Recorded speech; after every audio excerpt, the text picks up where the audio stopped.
District heating and cooling is another way that one can eliminate individual heating units, furnaces, whatever else, space heaters and so on that people of a particular location or place or city or town may use.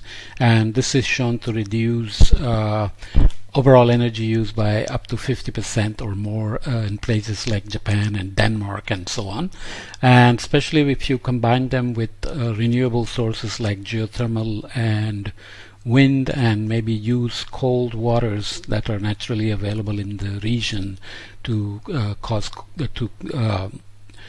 provide cooling and so on, it could add up significant amounts. So the ranking here by 2050 is at number 27, 9.38 gigatons in terms of CO2 that would be reduced by 2050, $457.1 billion in net cost with net savings at an impressive $3.54 trillion. The idea of district heating has been around for a very long time, even in Roman times when public places like bathing places and whatever else were heated with this method of centralized heating and cooling.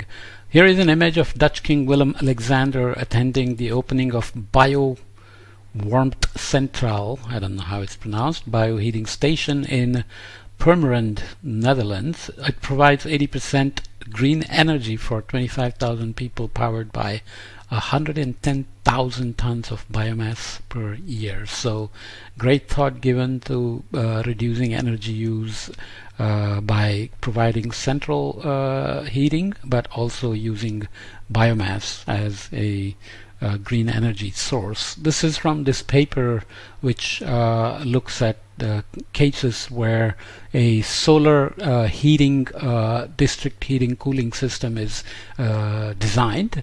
So you have solar collectors which are heating the seasonal thermal energy storage, which is then supplying these energies in district heating.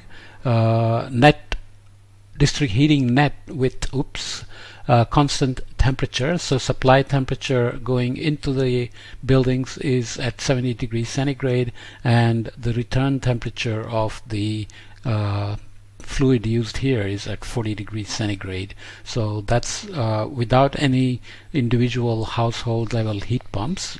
Here additional controls over around 70 degrees centigrade with plus minus 6 degrees centigrade, and return temperature of 40 plus minus 3 is afforded by having individual small heat pumps in every building. So it doesn't add more energy consumption. Well, it does, but it offers a larger range of control at the home level, which the consumers prefer, and the comfort level goes up as well.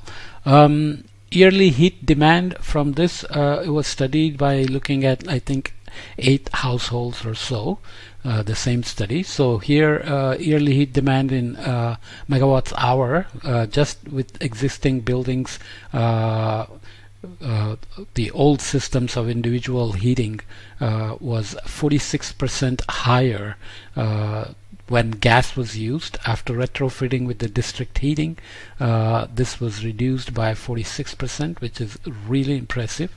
And then retrofitting and adding, this is without district heating, just retrofitting for efficiency, and then adding solar district heating to the retrofitted systems reduced it further down by 35% from this level. So if that's not impressive, then I don't know what is. So that's a massive saving there. Looking at most district heating and cooling energy currently provided by fossil fuels, so coal and its products, natural gas with a tiny sliver of oil and its products, nuclear, biofuels and waste, solar, geothermal, and so on. So one can look at the details of the Denmark district heating cooling system, where they are replacing coal with bioenergy, and they're using waters that are naturally available for providing cooling. So Denmark obviously remains a stellar example of doing renewable energy and energy consumption reductions as a whole. This is for 2014 share of renewable energy in district heating networks. As you can see, the majority of them are down here at very, very low percentage of renewable energies. So the countries being looked at are UK, China, the world as a whole, Germany, Finland, Denmark, Sweden, and so on. And you can see that again, Denmark shows up here with close to 60% renewable energy in the system. So this is the share of district network supplies in total energy consumption. So some countries require very high amount of heating and cooling, obviously. Cold countries like Russia and parts of China as well. So Sweden is up here. So this is the message: by replacing existing standalone water and space heating systems, district heating can reduce carbon dioxide emissions by 9.4 gigatons by 2050 and save $3.5 trillion in energy costs. Our analysis estimates current adoption at 0.01% of heating demand, growing to 10% over the next 30 years by 2050. This is all referring to 2020, when the